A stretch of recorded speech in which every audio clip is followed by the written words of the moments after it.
कुल्लुकुम राइन व कुल्लुकुम मसऊलुन अन रईयतिही, तुम में से हर इंसान जिम्मेदार है और उसकी जिम्मेदारी के बारे में कयामत के दिन सवाल किया जाएगा।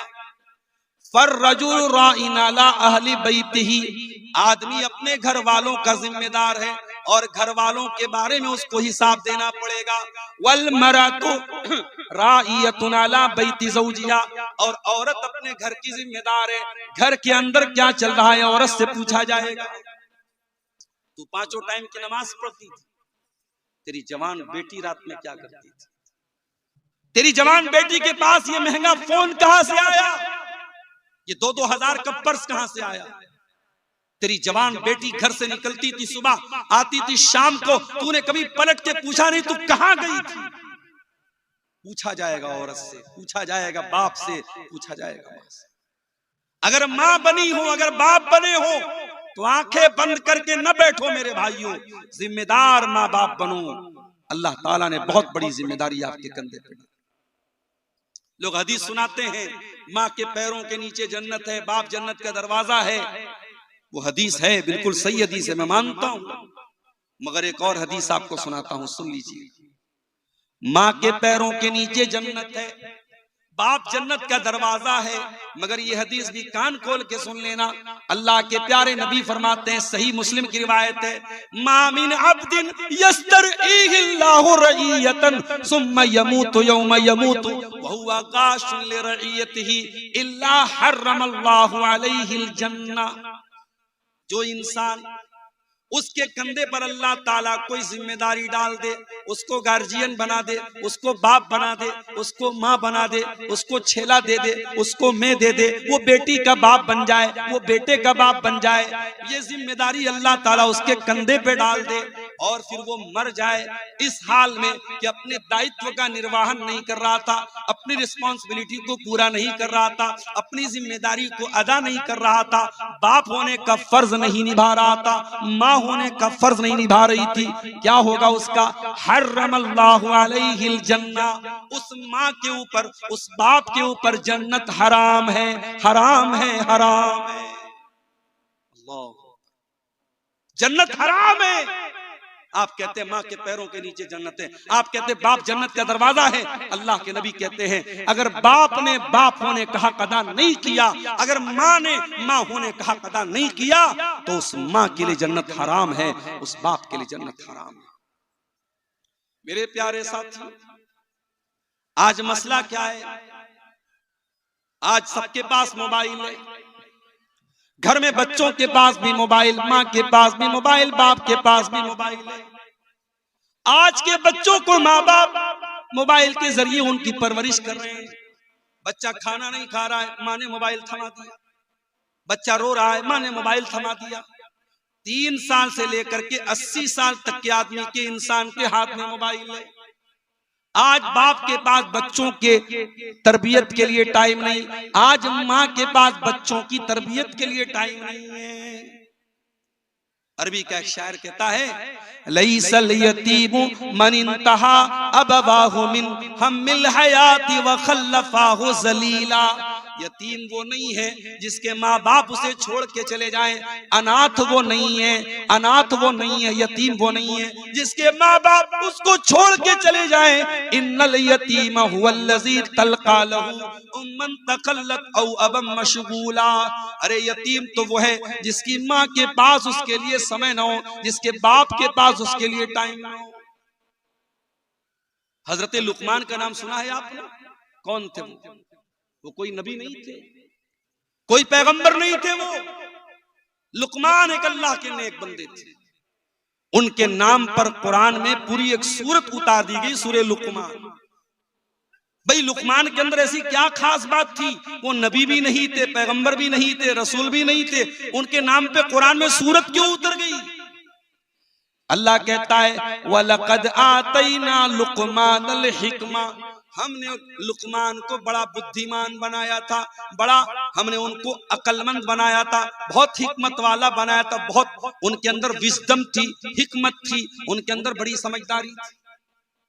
ऐ अल्लाह, हमें कैसे पता चलेगा कि लुकमान बड़े हिकमत वाले थे? हमें कैसे पता चलेगा? लुकमान बहुत बुद्धिमान थे। हमें कैसे मालूम होगा? लुकमान बहुत जीनियस थे। अल्लाह ने फरमाया, आओ मैं बताता हूँ, व इज़ क़ाला लुक़मानु लिब्निही व हुवा यइज़ुहु या बुनय्या ला तुशरिक बिल्लाह इन्न शिर्क लज़ुल्मुन अज़ीम।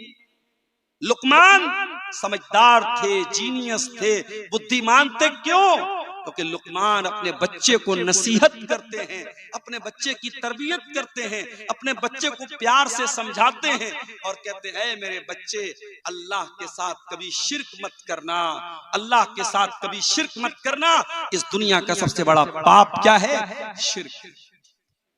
आजकल बड़ी इस पर चर्चा हो रही है, मुसलमान वंदे मातरम क्यों नहीं गाता, मुसलमान वंदे मातरम क्यों नहीं गाता। हम तुम्हें अपना दिल चीर के नहीं दिखाएंगे कि हमारे दिल में भारत का प्रेम कितना है। इस देश की धरती को हमारे उलमा ने, हमारे पुरखों ने, हमारे बाप दादा ने अपने खून को कुर्बान करके इस देश को अंग्रेजों के चंगुल से आजाद किया है। हमें तुम्हें कोई सर्टिफिकेट देने की जरूरत नहीं है। जिन्होंने देश के साथ गद्दारियां की हैं, इनका इतिहास रहा है अंग्रेजों का नमक खाने का, वो आज हमसे सर्टिफिकेट मांगते हैं कि साहब तुम देश के अगर वफादार हो तो वंदे मातरम बोलो। कान खोल के सुनो, मुसलमान इस देश का वफादार था और है और रहेगा, और जो इस देश के इसके साथ गद्दारी करता है वो न भारत का कहलाने के लायक है, ना मुसलमान कहलाने का। मुसलमान का इतिहास वफादारी से भरा हुआ है। लेकिन हाँ, मुसलमान हर कंकर को, हर पत्थर को, हर पानी को, हर पहाड़ को रब मानने वाला नहीं है। मुसलमान एक रब को मानता है।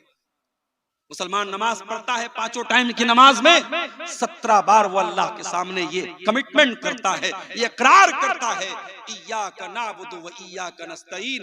ऐ अल्लाह, हम उपासना करते हैं तो तेरी करते हैं, हम पूजा करते हैं तो तेरी करते हैं, हम मुश्किल कुशा मानते हैं तो तुझको मानते हैं, हम संकट मोचक मानते हैं तो तुझको मानते हैं, हम बीमारी से शिफा देने वाला मानते हैं तो तुझे मानते हैं, हम औलाद देने वाला मानते हैं तो तुझे मानते हैं। इय्याका नअबुदु व इय्याका नस्तईन। ऐ अल्लाह, हम मदद मांगते हैं तो तुझसे मांगते हैं, हमें देने वाला तू है, हमारी पूजा और इबादत के लायक तू है। वंदे मातरम का मतलब ये होता है, भारत की माता, मैं तेरी वंदना करता हूं, मैं तेरी इबादत करता हूं। मुसलमान भारत की इबादत नहीं करता है। मुसलमान का अकीदा क्या है? मैं तेरी मोहब्बत में गिरफ्तार हूं, लेकिन मैं तेरी मोहब्बत में गिरफ्तार हूं, लेकिन मैं तुझको खुदा समझूं ये इम्कान नहीं है। ऐ भारत की सरजमीन, हम तुझसे बहुत प्रेम करते हैं, बहुत प्यार करते हैं। मैं तुझसे प्रेम तो करता हूँ, मैं तुझसे प्यार तो करता हूँ, लेकिन ऐ भारत, मैं तुझको अपना रब मान लूं, मैं तुझको अपना खुदा मान लूं, ये नहीं हो सकता। मैं ला इलाहा इल्लल्लाह का कलमा पढ़ने वाला हूँ, मैं एक अल्लाह के सिवा किसी और को अपना रब नहीं मान सकता, किसी और को अपना खुदा नहीं मान सकता। ये है इस्लाम। और मेरे प्यारे साथियों, यही तौहीद की शिक्षा और यही तौहीद की तालीम आपको अपने बच्चों को देनी है। हजरत लुकमान अपने बच्चे को नसीहत कर रहे हैं, समझा रहे हैं और कहते हैं, ऐ मेरे बच्चे, अल्लाह के साथ कभी शिर्क मत करना। दुनिया का सबसे बड़ा पाप ये कि तू अल्लाह के साथ शिर्क करे। आज इतने बड़े बड़े जलसे हो रहे हैं, आज इतनी लंबी लंबी तकरीरें हो रही हैं, लेकिन आपके सीमांचल के बहुत सारे मुसलमान लड़की और लड़कियों को यह भी नहीं पता तौहीद किसको कहते हैं, शिर्क किसको कहते हैं। ना जानकारी में बहुत सारे ऐसे काम भी आज हमारे समाज में हो रहे हैं जो नहीं होने चाहिए। इसी अररिया की सरजमीन पर मुझे लोगों ने बताया इज्तिमा हो रहा है। कैसा इज्तिमा हो रहा है? तबलीगी जमात के लोगों का इज्तिमा हो रहा है। क्या हो रहा है उसके अंदर? कभी आप गौर कीजिएगा, उस तबलीगी जमात के इज्तिमा में कभी तौहीद पर बात नहीं होगी, कभी अकीदे पर बात नहीं होगी, कभी शिर्क को शिर्क नहीं कहा जाएगा, कभी बिदअत को बिदअत नहीं कहा जाएगा। उसमें सिर्फ मीठी मीठी बातें बताई जाएंगी। नमाज पढ़ो, छोटों से प्यार करो, बड़ों का एहतराम करो, सच बोलो, वादा खिलाफी मत करो। मीठी मीठी बातें बताई जाएंगी, कड़वी बात कोई नहीं बताई जाएगी। माफ करना मेरे प्यारे साथियों, इस्लाम सिर्फ मीठी मीठी बातों का नाम नहीं है। इस्लाम में कड़वे प्याले भी आपको पीने पड़ेंगे। इस्लाम सिर्फ ये नहीं सिखाता है कि तुम अखलाक को अच्छा कर लो, तुम नमाज को पढ़ लो। इस्लाम ये भी कहता है तुम शिर्क मत करो, तुम बिदात मत करो, तुम अल्लाह को छोड़ के किसी और के दर पे ना जाओ, तुम अल्लाह का दर्जा किसी और को ना दो, तुम नबी का दर्जा किसी और को। और तबलीगी जमात के इज्तिमा में बहुत सारे ऐसे अज़कार भी बताए जाते हैं जो बिदात पर मुश्तमिल होते हैं, गलत होते हैं, फर्जी होते हैं, और उनको अवाम में फैलाया जाता है, प्रमोट किया जाता है। और अफसोस की बात है कि आपकी शेरशाबादी बरादरी में और आपकी अहले हदीस जमात में इस तरीके के तबलीगी इज्तिमा को प्रमोट किया जाए और अहले हदीस अफराद वहां पर बुलाए जाएं, ये बिल्कुल भी मुनासिब नहीं है। हम किसी के साथ कोई तासुब नहीं रखते, मगर हाँ मेरे प्यारे साथियों, हम जिस मनहज पर हैं, इस अकीदे पर हैं, हम किताब सुन्नत के जिस प्लेटफॉर्म पर हैं, उसका तकाजा यही है कि जहां से बिदात को प्रमोट किया जाए, जहां से गलत चीजों को प्रमोट किया जाए, हम ऐसी तमाम चीजों का बाइकआउट करते हैं। और इसलिए ऐसे इज्तिमा की हम अपनी मस्जिदों में अगर इजाजत दे रहे हैं, अपने मदरसों में अगर हम इजाजत दे रहे हैं और अपने नौजवानों को उस तरीके के इज्तिमात में हम भेज रहे हैं, तो ये बिल्कुल भी मुनासिब नहीं है। हमें और आपको इससे सचेत रहना चाहिए। नबियों ने यही काम किया है, अपने बच्चों को उन्होंने सबसे पहले अकीदे का पाठ पढ़ाया है। हजरत इब्राहीम अलैहिस्सलाम को देखो, इब्राहीम अलैहिस्सलाम अल्लाह की बारगाह में दुआ करते हैं, कहते वजुनुबनी व बनिया अन्नाबुदल असनाम, आय अल्लाह तू मेरे बच्चों को बुत परस्ती से बचाना, मेरी औलाद कहीं बुत परस्ती में न पड़ जाए। ऐसी मांचल के मुसलमानों, तुमने अगर अपने बच्चों की चिंता नहीं की, उनको तौहीद का पाठ नहीं पढ़ाया, उनको कुरान और हदीस का पाठ नहीं पढ़ाया, उनको सही तरीके पर नमाज पढ़ना नहीं सिखाया, आने वाला जमाना बड़ा नाजुक है।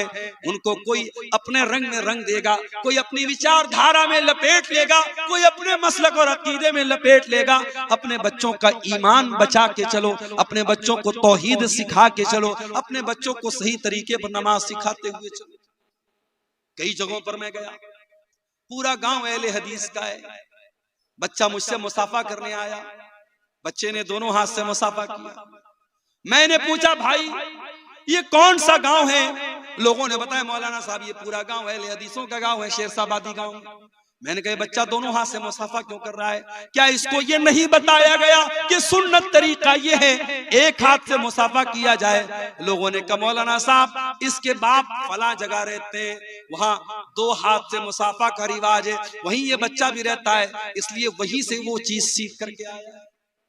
आपके बच्चे, आप उनको कुछ बताएं या ना बताएं, आपके समाज में जो प्रचलित है, जो चल रहा है, जो हो रहा है, बच्चे उसी से सीखते हैं। मेरे प्यारे साथी, अगर आपके समाज में लड़कियां पर्दा नहीं करेंगी, अगर आपके समाज में लड़की नकाब में नहीं निकलेगी, तो आपकी बेटी भी जब जवान होगी वो घर से बगैर नकाब के ही निकलेगी। उसको बताना नहीं पड़ेगा, समाज में जो चल रहा है आपकी बेटी भी उसी से प्रभावित हो जाएगी, उसी से मुतासिर हो जाएगी। इसलिए मेरे प्यारे साथियों, समाज में क्या चल रहा है ये मत देखो, अल्लाह क्या चाहता है, रसूल क्या चाहते हैं, वही अपने बच्चों को बताओ और सिखाओ। हजरत इब्राहीम अलैहिस्सलाम अल्लाह से दुआ करते हैं वजुनुबनी व बनिया अन्नाबुदल असनाम, ऐ अल्लाह तू मेरे बच्चों को बुत परस्ती से बचा ले। आपके मरने का टाइम आता है, आप अपने बच्चों को बुलाते हैं, मैं इतनी जमीन छोड़ के जा रहा हूं, इतना खेत छोड़ के जा रहा हूं। जमीन के बारे में वसीयत करके जाते हैं, खेतों के बारे में वसीयत करके जाते हैं, अपने बच्चों को जमीन और जायदाद के बारे में बता के जाते हैं। आओ, अल्लाह का एक नबी भी इंतकाल करने वाला है, उस नबी का नाम याकूब अलैहिस्सलाम है। अम कुंतुम शुहदा इज़ हदर याकूब अल मौत, याद करो जब याकूब की मौत का टाइम आ गया। इज़ क़ाला लिबनीही, जब याकूब अलैहिस्सलाम ने अपने 12 बेटों को बुलाया, उनके 12 बेटे थे और एक बेटे का नाम यूसुफ था। उन्हीं के 12 बेटों को बनी इसराइल कहा जाता है। याकूब अलैहिस्सलाम का दूसरा नाम इसराइल, उन्हीं के 12 बेटों को बनी इसराइल कहा जाता है। याकूब अलैहिस्सलाम का आखिरी टाइम है, अंतिम समय है, मृत्यु का समय है, मौत का टाइम है। अपने 12 बेटों से जो चारपाई के आसपास खड़े हैं, हजरत याकूब क्या पूछते हैं? ये नहीं पूछते मेरे बच्चों मेरे खेत का क्या करोगे, मेरे घर का क्या करोगे, मेरी जायदाद का क्या करोगे। पूछते माता बुदून मिन बादी, ऐ मेरे बच्चों तुम मेरे बाद किसकी इबादत करोगे, किसके आगे सर झुकाओगे, किससे दुआ करोगे, किसके आगे अपना माथा टेकोगे। माता बुदून मिन बादी, ऐ मेरे बच्चों तुम मेरे बाद किसकी इबादत करोगे। कालू नाबुदु इलाहका व इलाह आबाइका इब्राहीम व इस्माईला व इसहाका इलाहन वाहिदा। 12 के 12 बेटे कहते अब्बा जान आप चिंता न करें, आप टेंशन न लें, आप फिक्र न करें, हम उसी एक अल्लाह की इबादत करेंगे जिसकी इबादत आप करते हैं और जिसकी इबादत हमारे बाप दादा इब्राहिम करते थे, इस्माइल करते थे, इसहाक करते थे। आपने कभी बताया अपने बच्चों को किसकी इबादत करनी चाहिए? कभी बताया अपने बच्चों को शिर्क क्या है, तौहीद क्या है? नहीं बताया मेरे प्यारे। ये औलाद आपके गले का हार बन जाएगी मेरे भाइयों, ये औलाद आपके गले का फंदा बन जाएगी। कल कयामत के दिन अल्लाह पूछेगा, ऐ शेरशाबादी समाज से ताल्लुक रखने वाले मुसलमान, ऐ सीमांचल की धरती पे रहने वाले मुसलमान, तू एक ऐसे माहौल में पैदा हुआ जहां हर तरफ मुसलमान थे, जहां हर तरफ कुरान और हदीस पे चलने वाले थे, हर तरफ कुरान और हदीस पे चलने वाले लोग थे। ऐसे माहौल और समाज में तू पैदा हुआ था। तेरे समाज में हर साल सैकड़ों जलसे हुआ करते थे, पूरे भारत के मौलाना लोग उलमा तेरी बस्तियों में आया करते थे। तूने अपने बच्चों को तौहीद क्यों नहीं बताई? तेरी बेटी तौहीद से दूर क्यों, तेरा बच्चा तौहीद से दूर क्यों? जानते हो तौहीद क्या है? आओ तौहीद की एक झलक आपको बता देता हूं। अल्लाह के प्यारे नबी अपने चचा के बेटे अब्दुल्ला बिन अब्बास से, अब्दुल्ला बिन अब्बास कौन थे? नबी के चचा के बेटे थे। और अल्लाह के प्यारे नबी जब रात में नमाज पढ़ने के लिए उठते थे, अब्दुल्ला बिन अब्बास वजू का पानी लाके देते थे। ओ लोगों, तुम्हारे गांव में उलमा आ जाते हैं, तुम अपने बच्चों को उलमा से मिलाते तक नहीं हो। अरे गांव में कोई बाहर से आलिम आ जाए, बच्चे को लेके पहुंचो, बच्चे से कहो बेटा मौलाना को सलाम करो, मौलाना से मुसाफा करो। अपने बच्चों के दिल में उलमा का एहतराम भी पैदा करो। ये हमको नबी ने सिखाया, ये सहाबा ने सिखाया। रात का वक्त है, अल्लाह के प्यारे नबी तहज्जुद की नमाज के लिए खड़े हो रहे हैं और अब्दुल्ला बिन अब्बास वजू का पानी लेके आ रहे हैं। नबी ने पूछा ये पानी कौन लाया? किसी ने कहा अल्लाह के नबी ये पानी अब्दुल्ला बिन अब्बास लेके आया। रात का वक्त है, कबूलियत का वक्त है। अल्लाह के नबी दुआ करते हैं, अल्लाहुम्मा अल्लिमहुल कुरान, ऐ अल्लाह तू इब्ने अब्बास को कुरान का आलिम बना दे, ऐ अल्लाह तू इस बच्चे को कुरान का आलिम बना दे। नबी की दुआ थी, रात का वक्त था, रात का सन्नाटा था, अल्लाह ने ये दुआ कबूल कर ली। और आज कुरान की कोई भी तफसीर उठा के देख लो, कुरान की हर आयत में अगर सबसे ज्यादा किसी की तफसीर आपको मिलेगी, सबसे ज्यादा किसी का कौल आपको मिलेगा,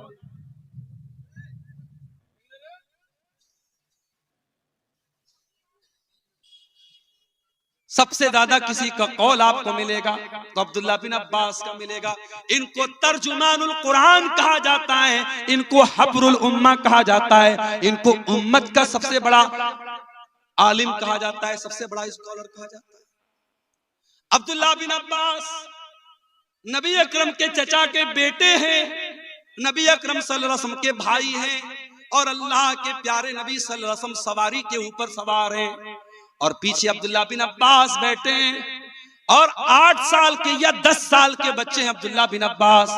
अल्लाह के प्यारे नबी सल्लल्लाहु अलैहि वसल्लम कहते हैं, या गुलाम, ऐ मेरे बच्चे, इज़ा सअलत फस्अलिल्लाह व इज़ा इस्तअनत फस्तईन बिल्लाह, है मेरे बच्चे जब भी सवाल करना अल्लाह से सवाल करना, जब भी मदद मांगना अल्लाह से मदद मांगना। इहफज़िल्लाह यहफज़का इहफज़िल्लाह तजिदहु तुजाक, ऐ मेरे बच्चे तू अल्लाह के कानून की रक्षा करना, तू अल्लाह के संविधान की रक्षा करना, तू अल्लाह के कानून की हिफाजत करना, अल्लाह तेरी हिफाजत करेगा। क्या प्यारी बात कह दी अल्लाह। भारत का मुसलमान अगर अपनी रक्षा करना चाहता है, अल्लाह के कानून की रक्षा करे। बीमार दवाई खाता नहीं, बदनाम तबीब का नाम हुआ। हुए काम बुरे तो मुसलमान से, बदनाम बेचारा इस्लाम हुआ।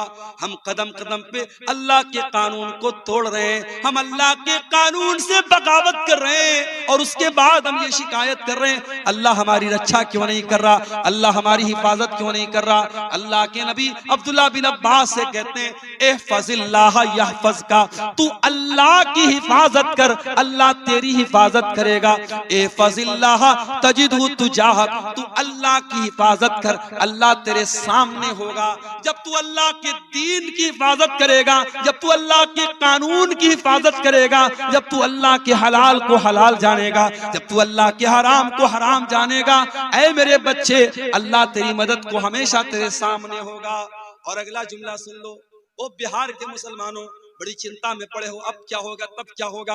बिहार वाले यूपी वालों के बारे में पूछते हैं आपके यहाँ क्या हालात चल रहे हैं। सुन लो, अल्लाह के प्यारे नबी 8 साल के बच्चे को क्या मैसेज दे रहे हैं। काश कि भारत के मुसलमानों तुमने ये मैसेज ले लिया होता, ये पैगाम तुमने समझ लिया होता।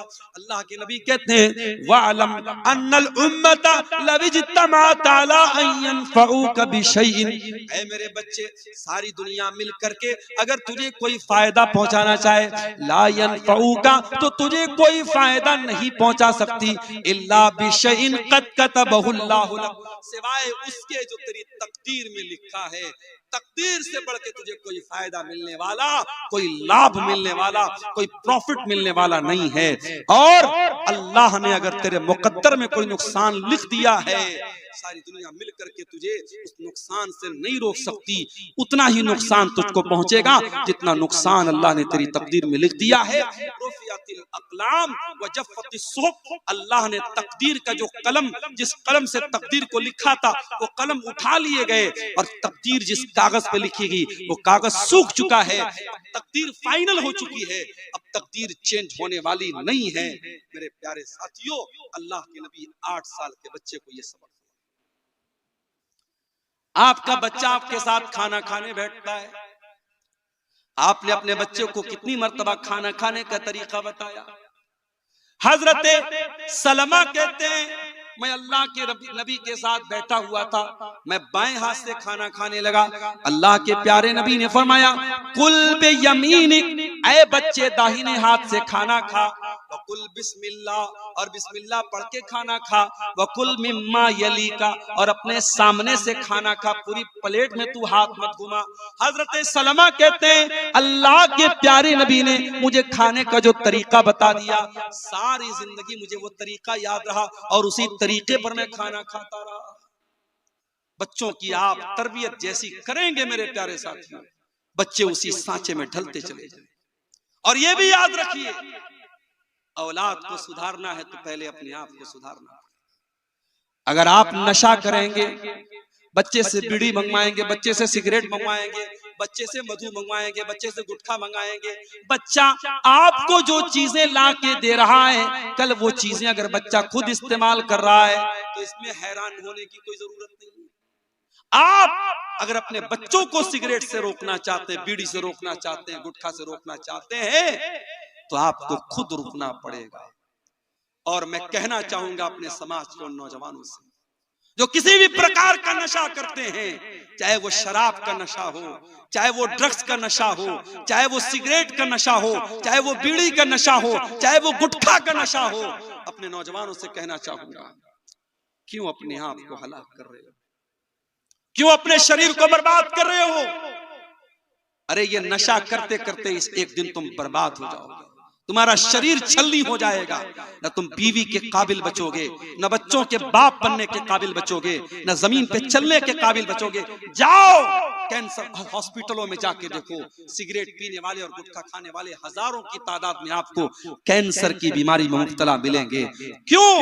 अपने आप को आत्महत्या की तरफ और सुसाइड की तरफ लेके जा रहे हो। ऐ शराब पीने वाले इंसान, ये शराब जिसे तेरी शरीयत में उम्मुल खबाइस कहा गया, तमाम बुराइयों की जड़ कहा गया, और जिस शराब को पी करके जब तू अपने घर में आएगा तो इस बात की गारंटी नहीं है कि तेरा हाथ तेरी बीवी के दामन तक जाएगा, या तेरी माँ के गरेबान तक जाएगा, या तेरी बहन के गरेबान तक जाएगा। जिस शराब को पी करके तू हलाल और हराम को भूल सकता है, ऐ मुसलमान, अल्लाह के वास्ते उस शराब की लानत को छोड़ दे। और अगर तू ये कहता है कि नहीं मुझे तो शराब की लत लग चुकी है, मुझे तो गुटखे की लत लग चुकी है, तो आओ मैं तुम्हें बताता हूँ। सब मदीना के अंदर सहाबा शराब पिया करते थे, शराब की लत थी उनको, शराब उनके दस्तरखान पे रखी रहती थी। मगर जब कुरान की आयत नाजिल होती है, सूरे मायदा की आयत नाजिल होती है, या अय्युहल्लज़ीना आमनू इन्नमल खम्रु वल मैसिरु वल अंसाब,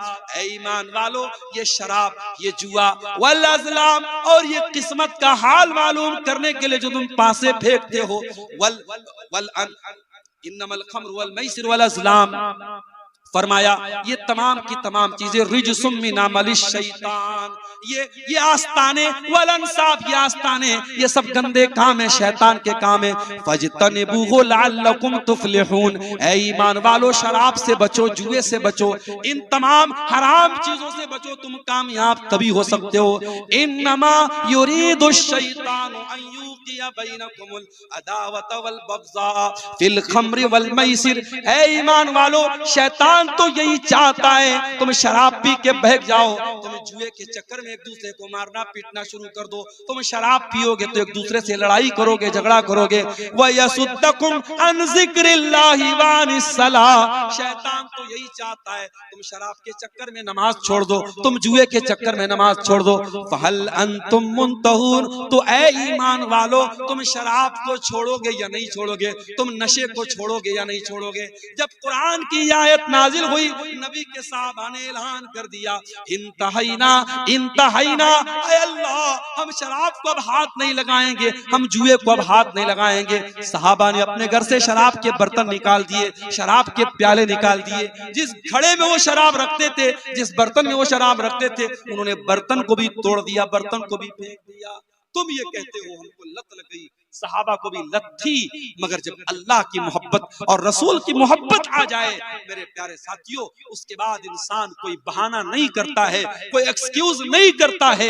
ये तेरी मोहब्बत का इम्तिहान है, तुझे शराब से ज्यादा मोहब्बत है या अल्लाह से ज्यादा मोहब्बत है, तुझे सिगरेट से ज्यादा मोहब्बत है या अल्लाह से ज्यादा मोहब्बत है। अगर तू सिगरेट छोड़ने को तैयार नहीं है, तू शराब छोड़ने को तैयार नहीं है, तू गुटखा छोड़ने को तैयार नहीं है, इसका मतलब ये हुआ कि तेरे दिल में अल्लाह की मोहब्बत कम है, सिगरेट की ज्यादा है, शराब की ज्यादा है, गुटखे की ज्यादा है। और मेरा अल्लाह कुरान में कहता है, वल्लज़ीना आमनू अशद्दु हुब्बन लिल्लाह, ईमान वाले सबसे ज्यादा अगर मोहब्बत करते हैं तो अल्लाह से करते हैं।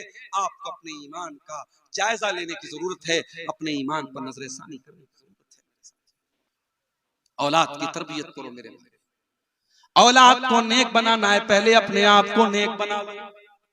कल जुमा का दिन है, सूरे कहफ आप पढ़ेंगे, सूरे कहफ में एक वाकया अल्लाह ने बयान किया। हजरत मूसा अलैहिस्सलाम और हजरत खज़िर अलैहिस्सलाम दोनों जा रहे थे और दोनों का गुजर एक बस्ती के पास से हुआ। बस्ती वाले बड़े कंजूस और बखील थे, इन दोनों ने बस्ती वालों से खाना मांगा, दोनों भूखे थे प्यासे थे, इन्होंने खाना मांगा। फ़अबौ अन युदय्यिफूहुमा, तो वो बस्ती वालों ने खाना देने से इनकार कर दिया। कुछ लोग होते हैं बड़े कंजूस, रात में 2 बजे भी मुकर्रिर तकरीर करने पहुंचे। इसी सीमांचल में ऐसा भी मेरे साथ हुआ, मैं पहुंचा, लोगों ने कहा मौलाना साहब पहले खाना खा लीजिए, और खाना लाए, गरम गरम खाना, ताजा ताजा खाना जो उन्होंने तैयार करके रखा था उलमा। और कहीं ऐसा भी हुआ, मैं रात में पहुंचा हूं तो पता लगा साहब रोटी भी खत्म है, चावल भी खत्म है, गोश्त भी ठंडा है। मैंने कहा भैया गरम करके ले आओ, तो कोई गरम करने वाला नहीं है, कोई चूल्हा नहीं है। और फिर कहीं ऐसा भी हुआ खाना ही खत्म हो गया। तो होता है मेरे भाई, समाज में हर तरीके के लोग होते हैं। कहीं मेहमानों की इज्जत करने वाले लोग भी हैं, कहीं मेहमानों को जलील करने वाले लोग।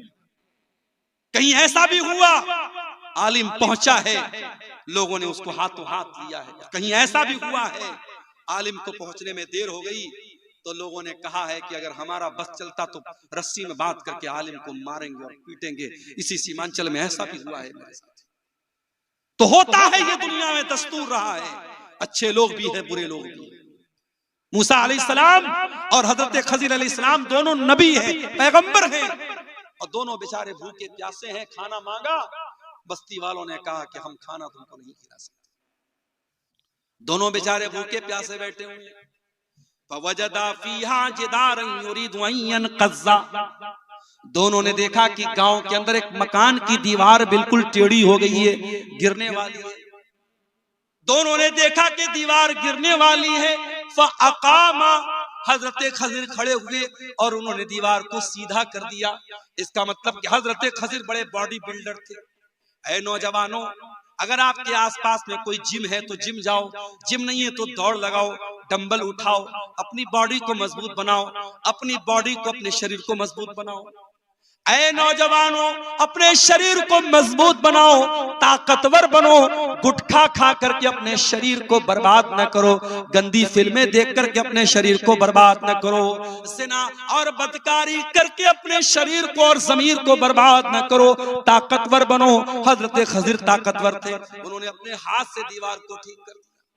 खड़े होकर के उन्होंने दीवार को ठीक कर दिया। हजरत मूसा को बहुत गुस्सा आया। हजरत मूसा ने कहा, लौ शीता लत्तखज़्ता अलैहि अजरा, ऐ खजीर, आपको दीवार ठीक नहीं करना चाहिए था, और अगर आपने ठीक किया था तो पैसा ले लेना चाहिए था। आपको पहले पैसा तय कर लेना चाहिए था, उसके बाद आपको ये काम करना चाहिए। हजरत खजीर ने कहा, क्या कहा? कहा, व अम्मल जिदारु फकाना लिगुलामैनि यतीमैनि फिल मदीनति व काना तहतहु कंजुल लहुमा। ऐ मूसा, वो जो दीवार थी वो दो यतीम बच्चों के मकान की दीवार थी। उस मकान में दो यतीम बच्चे रहते थे, दो अनाथ बच्चे रहते थे, उनका बाप मर चुका था। वकाना अबूहुमा सालिहा, लेकिन बाप बहुत नेक था, बाप बहुत दीनदार था, और बाप ने मरने से पहले अपने बच्चों के लिए दीवार के नीचे खजाना छुपा करके रखा था। अगर दीवार गिर जाती, खजाना सामने आ जाता और गांव वाले लूट लेते। फ़अरादा रब्बुका अन यबलुगा अशुद्धहुमा व यस्तखरिजा कंज़हुमा, अल्लाह ने मुझको हुक्म दिया कि ऐ खजीर, जाके दीवार ठीक कर दो। नेक बाप था, नेक बाप के अनाथ बच्चे हैं, बाप का खजाना लुट जाएगा।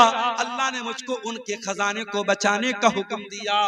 पता ये चला कि बाप अगर नेक हो तो अल्लाह ताला औलाद की हिफाजत मरने के बाद भी, बाप के मरने के बाद भी करेगा।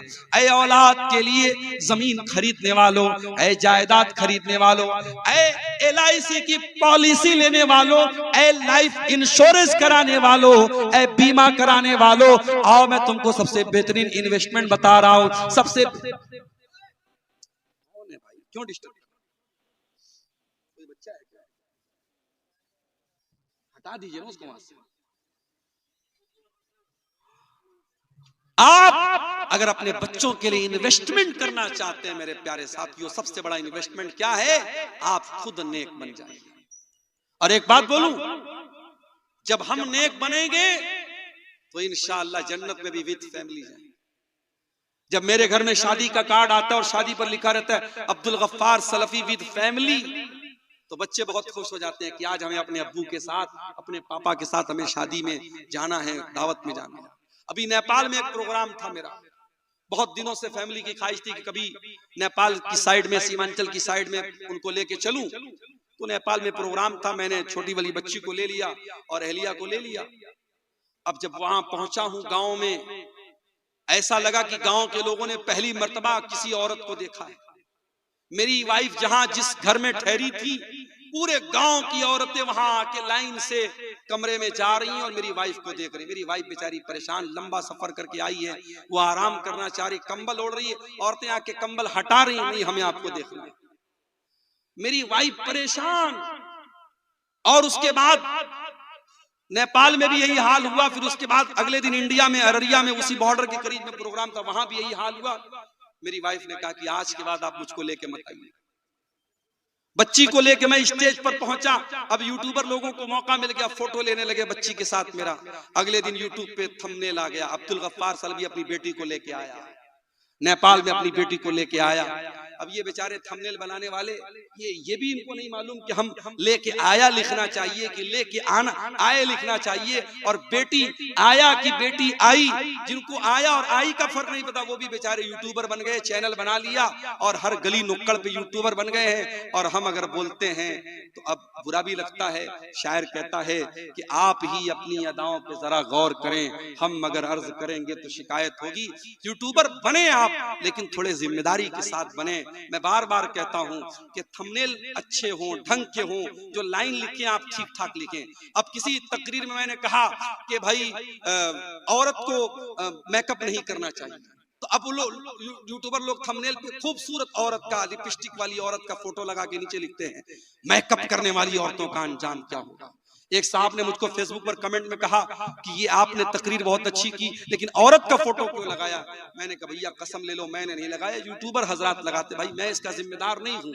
अच्छा, मेरे नाम से बहुत सारे पेज भी बना के रखे इन लोगों ने फेसबुक पर, अब्दुल गफ्फार सलफी तकरीर, अब्दुल गफ्फार सलफी पेजेस और अब्दुल गफ्फार सलफी जो है लेक्चर्स, और मेरे नाम से पेज बने हैं। किसी के 40,000 फॉलोअर है, किसी के 1 लाख फॉलोअर है, और फेसबुक पर मेरी तकरीरें चल रही हैं, उसमें उल्टे सीधे थंबनेल है, मुझे खुद नहीं मालूम। लोग मुझसे मैसेज करके पूछते हैं कि आपने ऐसा थंबनेल क्यों डाला, आपने ऐसी फोटो क्यों डाली।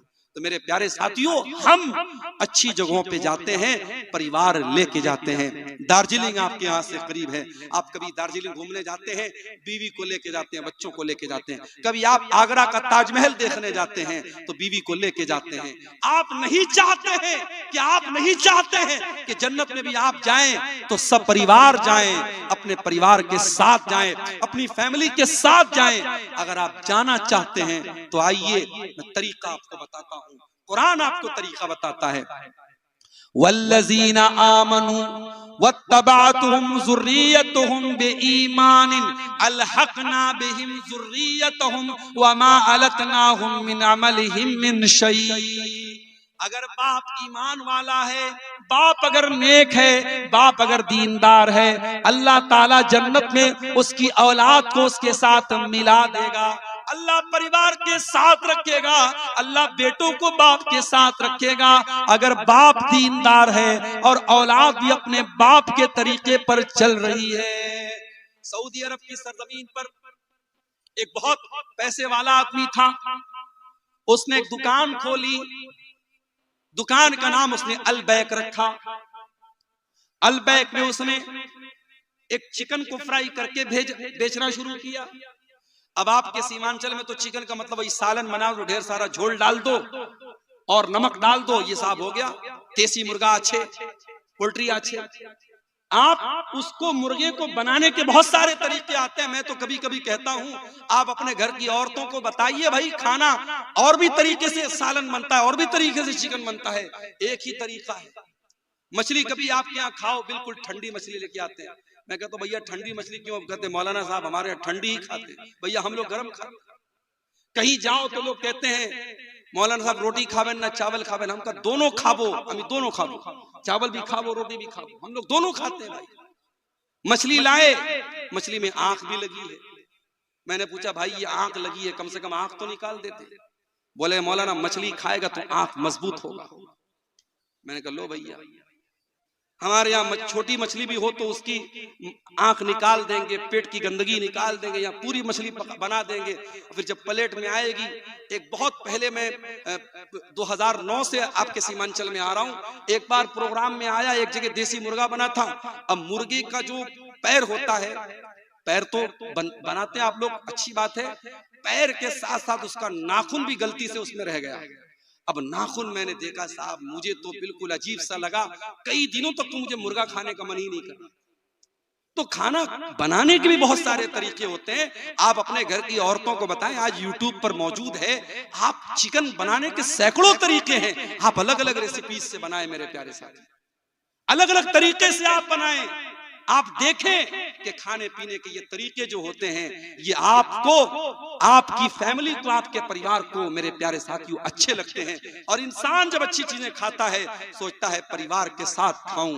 क्या आप नहीं चाहेंगे कि जन्नत में भी आप अपने परिवार के साथ जाएं? कुरान कहता है वल्लज़ीना आमनू वत्तबअतहुम ज़ुर्रिय्यतुहुम बिईमानिन, जो ईमान वाले लोग हैं और उनकी औलाद भी उनके नक्शे कदम पे चलने वाली है और औलाद भी उनके तरीके पर चलेगी, हम जन्नत में उनके परिवार के साथ उनको रखेंगे। मेरे प्यारे साथियों, आप नेक बन जाइए, आप दीनदार बन जाइए, आपके बच्चे ऑटोमेटिक नेक बनेंगे और दीनदार बनेंगे। आज हालात क्या है? कितने घर हैं जहां एक आदमी भी नमाज पढ़ने वाला, एक आदमी भी नमाज पढ़ने वाला नहीं है। पूरा घर बहुत शानदार बना है, टाइल्स भी बिछाए गए हैं, बहुत बेहतरीन पेंट भी लगाया गया है, घर में झूमर भी लटकाया गया है, मसेरी भी बहुत बेहतरीन बनाई गई है, बहुत अच्छा फर्नीचर भी बनाया गया है। लेकिन उस घर में मेरे प्यारे साथियों, अगर अल्लाह का कोई नाम लेने वाला नहीं, अगर अल्लाह का कोई जिक्र करने वाला नहीं है, वो घर मुर्दा है, मुर्दा है, मुर्दा है। अल्लाह के प्यारे नबी फरमाते हैं मसलुल बैतिल्लज़ी युज़करुल्लाहु फीही वल बैतिल्लज़ी ला युज़करुल्लाहु फीही, जिस घर में अल्लाह का नाम लिया जाए वो घर जिंदा है, और जिस घर में अल्लाह का नाम ना लिया जाए वो घर मुर्दा है। मेरे प्यारे भाइयों, आपके घर में टाइल्स हो या ना हो, आपके घर में झूमर हो या ना हो, आपके घर में आरामदेह बिस्तर हो या ना हो, लेकिन कोशिश ये करो कि आपका घर मुर्दा ना हो जाए। अपने घर को नमाज से जिंदा रखो, अपने घर को अल्लाह के जिक्र से जिंदा रखो। और जब घरवाली तलाश करो, आजकल घरवाली कहां तलाश की जा रही है? इंस्टाग्राम पे। अरे जो इंस्टाग्राम चला रही है वो तुझको कितना चलाएगी तू ये सोच। जो फेसबुक चला रही है, जो सोशल मीडिया पर आईडी बना के चला रही है, वो कल तुझको कितना उंगली पर नचाएगी तू सोच। अब तो वो दौर आ गया कि साहब, मैंने सुना है कि एक एक लड़के की और एक एक लड़की की कई कई आईडी होती है, और कितने लड़के लड़की की आईडी बना के अपने ही दोस्तों को बेवकूफ बना के एक एक साल का रिचार्ज करवा लेते। सब चल रहा है मार्केट में। जिसके मोबाइल में रिचार्ज खत्म हो गया, लड़की के नाम की आईडी बनाया, दूसरे दोस्त को मैसेज किया, हाय हेलो किया, सलाम भेजा, और उसके बाद जब देखा कि हाँ मामला बन गया है, अरे यार मेरे मोबाइल पे एक साल वाला रिचार्ज करा तो 800 रुपये का या कितने का 3600 का शायद रिचार्ज आता, रिचार्ज करा दिया, आईडी खत्म, बात खत्म। ये चल रहा है मार्केट में। मेरे प्यारे साथियों, जब आप निकाह के लिए रिश्ता तलाश करें, मैं माफ कीजिएगा नौजवानों से नहीं कह रहा हूं, उनके गार्जियन से कह रहा हूं, क्योंकि इस्लाम ने आपका रिश्ता तय करने की अथॉरिटी आपके माँ बाप को दी है। इस्लाम की ये तालीम नहीं है कि आप जाकर के रिश्ता तलाश करें। जब मेरी प्यारी माँ बहनों अपने घर के लिए बहू तलाश करने जाओ या अपनी बेटी के लिए दामाद तलाश करने जाओ, अल्लाह के नबी क्या फरमाते हैं? आपने फरमाया इज़ा खतब इलैकुम मिम्मन तरज़ौन दीनहु व खुल्क़हु, जब तुम्हारे लड़का लड़की के लिए अच्छा रिश्ता आ जाए, दीनदार रिश्ता आ जाए, फज़व्विजूहु, तो जल्दी से तुम निकाह कर दो। इल्ला तफ़अलू, अगर तुम ऐसा नहीं करोगे, तकुन फितनतुन फिल अर्दि व फसादुन अरीज़, तो जमीन के अंदर बहुत फितना और फसाद फैल जाएगा। आज कितनी खूबसूरत, कितनी दीनदार बच्चियां हैं, कितनी दीनदार लड़कियां हैं, अगर उनकी शक्ल सूरत में कुछ कमी हो जाए, किसी की हाइट थोड़ी कम हो जाए, किसी का रंग थोड़ा हल्का सांवला हो जाए, वो लड़कियों के रिश्ते नहीं लगते। मेरे प्यारे साथियों, वो जितनी भी पांचों टाइम की नमाजी हो, आलिमा हो, मदरसे की बड़ी हो, लेकिन लोग रंग पे मरते हैं, लोग सूरत पे मरते हैं। शायर कहता है इस दौर के आदमी अधूरे हैं, सूरतें तो मिलती हैं, सीरतें नहीं मिलती।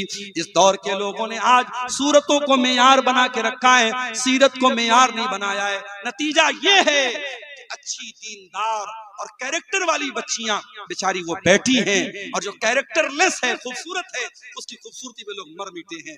मेरे प्यारे साथियों, घर को अगर एक अच्छा घर बनाना है, परिवार की एक अच्छी तरबियत करना है, अपने अभी आपका बच्चा दुनिया में नहीं आया है, अभी शादी नहीं हुई है, शादी के पहले ही इस्लाम क्या कहता है, अगर आप एक अच्छे बाप बनना चाहते हैं, अपने होने वाले बच्चों के लिए एक अच्छी माँ का इंतजाम कीजिए, एक अच्छी बीवी अपने घर में लाइए। कैसी बीवी लाइए? आइए अल्लाह के नबी से पूछते कैसी बीवी अपने घर में लाना चाहिए। अल्लाह के नबी ने फरमाया लियत्तखिज़ अहदुकुम क़ल्बन शाकिरा व लिसानन ज़ाकिरा व ज़ौजतन मुमिनतन तुईनुहु अला अम्रिल आखिरा। ओ लोगों, तुम्हें 3 चीजें अपने घर में लानी चाहिए। 3 चीजों को घर में ले आओ, 3 चीजों को खजाना बना लो, 3 चीजों को स्टोर कर लो। कल्बन शाकिरा, एक तो अपने सीने में ऐसा दिल पैदा कर लो जो अल्लाह ताला का शुक्रिया अदा करने वाला हो। व लिसानन ज़ाकिरा, और ऐसी ज़बान अपने मुंह में पैदा कर लो जो हर हाल में अल्लाह ताला का जिक्र करने वाली हो। व ज़ौजतन मुमिनतन तुईनुहु अला अम्रिल आखिरा, और ऐसी नेक बीवी अपने घर में लेके आओ जो दीन के कामों में, शरीयत के कामों में तुम्हारा सपोर्ट करे, तुम्हारी मदद करे। ऐसी बीवी मेरे प्यारे साथियों। और मैंने एक नज्म लिखी थी औरत के ऊपर, उस नज्म में मैंने एक बड़ी प्यारी बात कही थी कि अल्लाह ताला ने औरत को जज्बात की ऐसी ताकत दी है, औरत अपने जज्बात के जरिए बहुत सारी बातें मनवा सकती है, जो बातें मर्दों के अंदर जो है नहीं होती हैं, वो औरत के जरिए वो काम हो जाता है। मैंने वो नज्म लिखी थी, सुन लीजिए उसको। मैंने कहा था, क्या खूब जमाने में तक़द्दुस है, हया है, क्या खूब जमाने में तक़द्दुस है, हया है, ना शर्म किसी आंख में, ना सर पे रिदा है। रिदा मीन्स चादर। आज न किसी की आंख में शर्म है, न सर पे चादर है। जिस हुस्न को खातून तू ताकत है समझती, कोई खूबसूरत लड़की है, वो समझती है कि मैं खूबसूरत हूं तो ये मेरी बड़ी ताकत है। जिस हुस्न को खातून तू ताकत है समझती, ये हुस्न भी खालिक की तेरे रब की अता है। ये हुस्न भी अल्लाह ने तुझे दिया है, अल्लाह जब चाहेगा तेरा हुस्न छीन लेगा। कोई खूबसूरत है, कल बदसूरत हो जाएगा, लिहाजा अपनी खूबसूरती पे नाज नहीं करना चाहिए। तू कीमती गौहर है अगर खुद को समझ ले, तू राह से हट जाए तो फितना है, बला है। कुदरत ने तुझे गर्मी जज्बात अता की, औरत को अल्लाह ताला ने जज्बात की गर्मी दी है। कुदरत ने तुझे गर्मी जज्बात अता की, तकवा के भरम तोड़ दे वो नाज़ो अदा है। शैतान ने तुझे आलेकार अपना बनाया। आज के दौर में शैतान का सबसे बड़ा हथियार क्या है? औरत। औरत के जरिए शैतान बड़े बड़े आलिमों को, बड़े बड़े मदरसे वालों को, बड़े बड़े दीनदार लोगों को भी शैतान गलत रास्ते पे डलवा रहा है, औरत को इस्तेमाल कर। औरत का फितना एक ऐसा फितना है जो बड़े बड़े मुत्तकी लोगों के तकवा को भी तोड़ सकता है। तो कहता है, शायर कहता है, मेरी नज़्म है, शैतान ने तुझे आले कार अपना बनाया, हर सिमत फवाहिश है, खबासत है, ज़िना है। आजादी निस्वा के हंसी ख्वाब दिखाकर, आजादी निस्वा के हंसी ख्वाब दिखाकर, इस्मत के लुटेरों ने तेरा सौदा किया है। औरत की आजादी का नारा लगा के उसकी इज्जत का जनाजा निकाला गया है। नस्लों की हिफाजत भी हुई तेरे हवाले। औरत को अल्लाह ताला ने माँ का दर्जा दिया। माँ कौन है? जो नस्लों की हिफाजत करे। एक औरत अगर पढ़ी लिखी है, एक औरत अगर दीनदार है, पूरी नस्ल, पूरी खानदान की वो सही तरीके से परवरिश कर सकती है। नस्लों की हिफाजत भी हुई तेरे हवाले, ये कीमती दर्जा भी तुझे रब से मिला है। बेरहम है वो लोग जो बेटी के हैं कातिल, बेरहम है वो लोग जो बेटी के हैं कातिल, सीने में उन्हें कल्ब नहीं संग मिला है। बेटी को जो पालोगे जहन्नम से बचोगे, बेटी को जो पालोगे जहन्नम से बचोगे। ये कीमती दौलत है, ये नेमत है, अता है। और आखिरी शेर समाप्त फरमाएं, तू मरियम ज़हरा के तक़द्दुस की अमी है। ऐ औरत, तू मरियम के तरीके पर चलने वाली है, तू हजरत फातिमा ज़हरा के तरीके पर चलने वाली है। तू मरियम ज़हरा के तक़द्दुस की अमी है, तू इल्म अमल ज़ुहद वरा दर्स वफा है। तू इल्म अमल ज़ुहद वरा दर्स वफा है। तो औरत के जरिए मेरे प्यारे साथियों घर बनता भी है, घर बिगड़ता भी है। इसलिए अपने बच्चों की अगर तरबियत करना है तो अपने घर के लिए एक दीनदार औरत को भी आपको लाना पड़ेगा। कुछ चीजें और बयान करके मैं अपनी गुफ्तगू खत्म करूंगा, तकरीबन 2 बज रहे हैं। एक दो चीजें और आप सुन लीजिए। अगर औलाद की तरबियत करना है तो एक बहुत जरूरी चीज बता रहा हूं, उसको नोट कर लीजिए। आपको अपने घर को हराम कमाई से नहीं बचाना। अगर आप अपने बच्चों से प्यार करते हैं, सूद का कारोबार मत कीजिए, ब्याज का पैसा घर में मत लाइए, रिश्वत का पैसा घर में मत लाइए, हराम का सट्टे का पैसा घर में मत लाइए। क्यों? सुन लीजिए, अल्लाह के प्यारे नबी फरमाते हैं, मा नबत लहबुन मिन सुहतिन फन्नारु औला बिही। जिस जिस्म की परवरिश हराम कमाई से की जाएगी, जिस शरीर के अंदर हराम कमाई का खून दौड़ेगा, वो जिस्म जहन्नम की आग में डाला जाएगा, वो जिस्म जहन्नम की आग में जलेगा। क्या आप ये चाहेंगे आपका बच्चा जहन्नम की आग में जले? अरे आप कैसे चाहेंगे मेरे भाई। मैं कार से जाता हूँ, परिवार साथ में बैठा है, ड्राइवर साहब ने कहा मौलवी साहब उतर जाइए, सीएनजी भरवाना है। मैंने कहा क्यों भैया, उतरना क्यों है? ड्राइवर ने कहा सीएनजी जब भरी जाती है तो खतरा होता है कहीं सिलेंडर फट ना जाए, गाड़ी में विस्फोट ना हो जाए, इसलिए सुरक्षा के दृष्टिकोण से, परिवार की हिफाजत के लिए, जान की हिफाजत के लिए परिवार को और लोगों को गाड़ी से उतार दिया जाता है। हम अपने परिवार से इतनी मोहब्बत करते हैं, 5 मिनट के लिए सीएनजी भरी जा रही है, हम कार में बैठने नहीं देते, बच्चों को उतार देते। मेरे प्यारे साथियों, सीएनजी से आग लगेगी, पेट्रोल से आग लगेगी, डीजल से आग लगेगी, लेकिन जो जहन्नम की आग होगी दुनिया की आग से 70 गुना ज्यादा खतरनाक होगी। किस तरीके से हम अपने बच्चों को जहन्नम की आग से बचाएंगे? कुरान कहता है, कू अनफुसकुम व अहलीकुम नारा। ऐ ईमान वालों, बचा लो अपने आप को और अपने घर वालों को जहन्नम की आग से। ऐ अल्लाह, हम कैसे बचाएं?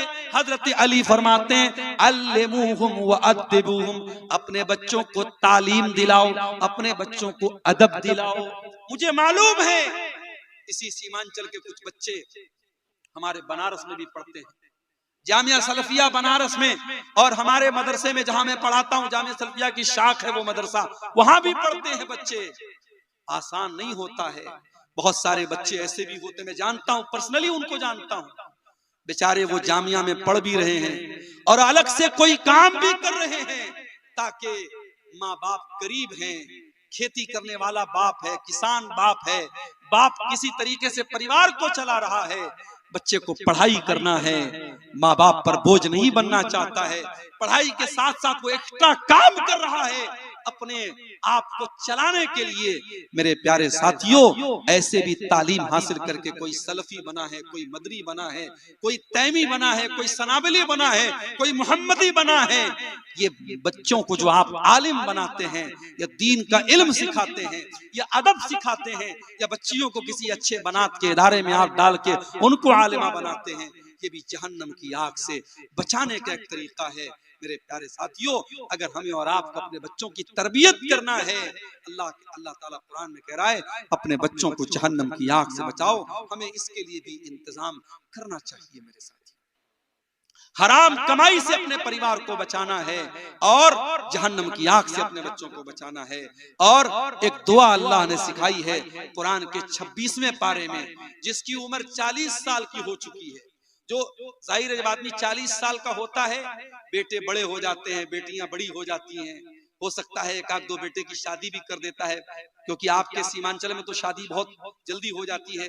लड़कियों की शादी मैंने सुना 15-16 साल की उम्र में हो जाती है, लड़कों की शादी 20 साल में हो जाती है। तो अगर 40 साल का आदमी हुआ है तो हो सकता है किसी लड़की की शादी भी कर चुका हो, किसी लड़के की शादी भी कर चुका हो। तो ये जो जिंदगी का समय होता है 40 साल, ये एक ऐसा समय होता है जब इंसान जिंदगी का बहुत कुछ चीजें देख चुका होता है। 40 साल की उम्र होने के बाद इंसान अगर कोई गलत काम करे तो वो ये नहीं कह सकता मैं बहक गया था, मैं भटक गया था। नहीं, 18 साल वाला 20 साल वाला बहक सकता है, भटक सकता है, ये माना जा सकता है। क्यों? अभी उसके अंदर उतनी समझ नहीं है, उतनी मैच्योरिटी नहीं है। लेकिन जो 40 साल का हो चुका है वो समझदार हो चुका है। और अगर 40 साल का होने के बाद वो कोई गलत काम कर रहा है, सोच समझ के गलत काम कर रहा है। अब ये जो दुआ मैं बता रहा हूं जरा सुनिएगा। हत्ता इज़ा बलग अशुद्धहु, जब इंसान ताकत को पहुंच जाए, वह बलग 40 सनतन, और 40 साल का हो जाए, क़ाल रब्बी औज़िनी अन अश्कुरा निअमतक अल्लती अनअमता अलैया व अला वालिदैया। इंसान को ये दुआ करनी चाहिए। जितने 40 साल के हो चुके हैं, मैं दुआ बोल रहा हूँ, यूट्यूब पे रिकॉर्ड हो रही है। अगर आपको ये दुआ नहीं सुनने में आ रही है, नहीं समझ में आ रही है, जाके कुरान खोल लेना और कुरान के 26वें पारे में शुरू में आपको ये दुआ मिल जाएगी। हर आदमी जो 40 साल का हो चुका है, चाहे वो औरत है, चाहे वो मर्द है, चाहे वो माँ है, चाहे वो बाप है, उसको ये दुआ पढ़नी चाहिए। रब्बी औज़िनी अन अश्कुरा निअमतक अल्लती अनअमता अलैया। ऐ अल्लाह, तू मुझे तौफीक दे दे। ऐ अल्लाह, मैं तेरी नेमत का शुक्रिया अदा करूं। मैं 40 साल का हो चुका हूं। ऐ अल्लाह, जिंदगी का आधे से ज्यादा टाइम गुजर चुका है, क्योंकि आम तौर से जिंदगी इस उम्मत की जो एवरेज उम्र है, अल्लाह के नबी ने फरमाया 60 से 70 साल की उम्र इस उम्मत की एवरेज उम्र है। तो आप जब 40 साल के हो गए, इसका मतलब ये हुआ कि अब जिंदगी की दोपहर हो चुकी है, अब जिंदगी की शाम होने वाली है, अब जिंदगी का ज्यादा हिस्सा गुजर चुका है। तो अल्लाह से दुआ करते हैं, ऐ अल्लाह, तू मुझे तौफीक दे कि मैं तेरी नेमत का शुक्रिया अदा करूं, जो नेमत तूने मुझको दी और मेरे माँ बाप को दी। वअन अअमल सालिहन तर्दा, और अल्लाह तू मुझे तौफीक दे मैं ऐसा नेक अमल करूं, दुनिया खुश हो या ना खुश हो, मोहल्ले वाले खुश हो या ना खुश हो, गांव वाले खुश हो या ना खुश हो, ऐ अल्लाह तू खुश हो जाए, तू राजी हो जाए। नेक अमल कौन है? इससे अल्लाह राजी हो जाए। इसलिए बंदा दुआ क्या कर रहा है? अल्लाह ऐसे नेक अमल की तौफीक दे इससे तू खुश हो जाए। वअस्लिह ली फी ज़ुर्रियती, और ऐ अल्लाह तू मेरी औलाद की इस्लाह फरमा दे, मेरी औलाद को ठीक कर दे। इन्नी तुबतु इलैका, इन्नी तुबतु इलैका व इन्नी मिनल मुस्लिमीन। ऐ अल्लाह, मैं तुझसे तौबा कर रहा हूँ, ऐ अल्लाह मैं तेरी तरफ रुजू कर रहा हूँ, और ऐ अल्लाह मैं मुसलमानों में से हूँ। ये दुआ है जो अल्लाह ने सिखाई है। मेरे प्यारे साथियों, औलाद से मोहब्बत करते हो तो ये दुआ जरूर पढ़ा करो। 40 साल के होने के बाद ये दुआ जरूर पढ़ा करो। और एक और दुआ बता रहा हूं जो कुरान के 19वें पारे में है, उसको भी याद कर लेना। सूरह फुरकान के आखिर में ये दुआ है, रब्बना हब लना मिन अज़वाजिना व ज़ुर्रियातिना कुर्रता आयुन वजअलना लिलमुत्तकीना इमामा। ऐ अल्लाह, हमारे बीवी बच्चों को हमारी आंखों की ठंडक बना दे। वजअलना लिलमुत्तकीना इमामा, और ऐ अल्लाह हमें मुत्तकियों का इमाम बना दे। हजरत उमर बिन अब्दुल अजीज रहमतुल्लाह अलैह जब खलीफा हुए, फजर के टाइम उन्होंने चार्ज संभाला। फजर के टाइम उन्होंने चार्ज संभाला। फजर से लेकर जोहर तक वो फैसला करते रहे, हकदारों को उनका हक देते रहे, जालिमों के जुल्म को कैंसिल करते रहे। जोहर का टाइम हो गया, हजरत उमर बिन अब्दुल अजीज रहमतुल्लाह अलैह घर आए, जोहर की नमाज उन्होंने पढ़ी। जोहर की नमाज पढ़ने के बाद बिस्तर पे आराम करने के लिए जाने लगे। सोचे सुबह से काम कर रहा हूँ, थक गया हूँ, थोड़ा आराम कर लेता हूँ, शाम को फिर बैठूंगा और लोगों का फैसला करूंगा। बिस्तर पे आराम करने के लिए जाने लगे। उनका बेटा अब्दुल मलिक उनके पास आया, कहा अब्बा जान क्या इरादा है? कहा बेटा सुबह से बहुत थक गया हूं, फजर से लेकर के जोहर तक कंटिन्यू लोगों के फैसले करता रहा हूं, बेटा अब सोने जा रहा हूं, आराम करने जा रहा हूं, अब मैं असर के बाद फिर निकलूंगा और लोगों का फैसला करूंगा। कहा अब्बा जान कितने मजलूम हैं, उनकी आंखें आपका इंतजार कर रही हैं। कितने हकदार हैं जो इंतजार कर रहे हैं कि उमर बिन अब्दुल अजीज आया है, अब मेरा हक मुझको मिलेगा, अब मेरे साथ अन्याय नहीं होगा, अब मेरे साथ अत्याचार नहीं होगा, अब मेरे साथ जुल्म नहीं होगा। अय अब्बा जान ऐसे हालात हैं और आप सोने जा रहे हैं। कहा बेटा सुबह से तो लगा हूं, दोपहर तक जोहर तक तो कंटिन्यू काम किया है, थोड़ी देर सुस्ता लेता हूं, आराम कर लेता हूं, उसके बाद फिर यही काम करना है। कहा अब्बा जान क्या इस बात की गारंटी है कि आप बिस्तर पे सोने जा रहे हैं और आप असर तक जिंदा रहेंगे? अगर इसी हालत में आपकी मौत हो गई, इसी हालत में आपका इंतकाल हो गया, कल कयामत में अल्लाह पूछेगा, ऐ उमर बिन अब्दुल अजीज तुझे खलीफा बनाया गया, तुझे अमीरुल मोमिनीन बनाया गया, तेरी अदालत में बहुत सारे केस आए थे, बहुत सारे मामलात आए थे, लोग तेरा इंतजार कर रहे थे, तू दोपहर में सो गया, तेरी मौत आ गई। ऐ उमर बिन अब्दुल अजीज तूने ये लापरवाही क्यों की? अब्बा जान आप बताइए अल्लाह को क्या जवाब दें? हजरत उमर बिन अब्दुल अजीज रहमतुल्लाह अलैह की आंखों में आंसू, अपने बेटे को गले लगाया, कहा अल्लाह तेरा शुक्र है तूने मुझे ऐसा बेटा दिया है, वो बेटा जो अपने बाप के दीन के सिलसिले में अपने बाप की मदद करता है। मेरे प्यारे भाइयों ऐसे बेटे कब मिलेंगे? जब आप बेटों की अच्छी तरबियत करेंगे और ये दुआ करेंगे, रब्बना हब लना मिन अज़वाजिना व ज़ुर्रियातिना कुर्रता आयुन, ऐ अल्लाह हमारे बीवी बच्चों को हमारे आंखों की ठंडक बना दे, वजअलना लिल मुत्तकीना इमामा, और हमें मुत्तकियों का इमाम बना दे। तो तरबियत औलाद के ताल्लुक से ये चंद बातें मेरे प्यारे साथियों आपके सामने मैंने रखी हैं, इस उम्मीद के साथ रखी हैं कि हम अपनी औलाद की तरबियत में इन बातों का ध्यान रखेंगे। आज सीमांचल के इलाके में औलाद की जब बात आती है, लोग एक सवाल बहुत करते हैं, मौलवी साहब अकीका करना है, अकीका करना है, ठीक है अकीका भी औलाद का एक हक है, लेकिन अकीका के अलावा भी बहुत सारी चीजें हैं, हमें उन चीजों का भी ख्याल रखना चाहिए। अल्लाह से दुआ है रब्बुल आलमीन हमें तरबियत औलाद का हक अदा करने की तौफीक अता फरमाए, और औलाद की तरबियत के सिलसिले में जो कमी और कोताही है अल्लाह ताला हम सबको दूर करने की तौफीक अता फरमाए। जब तक दुनिया में जिंदा रखे इस्लाम को जिंदा रखे और हमारा खात्मा ईमान पर हो। रब्बना तक़ब्बल मिन्ना इन्नका अंतस समीउल अलीम व तुब अलैना इन्नका अंतत तव्वाबुर रहीम व सल्लल्लाहु तआला अला नबीना मुहम्मद व अला आलिहि व सहबिहि अजमईन। वस्सलामु अलैकुम व रहमतुल्लाहि व बरकातुहू।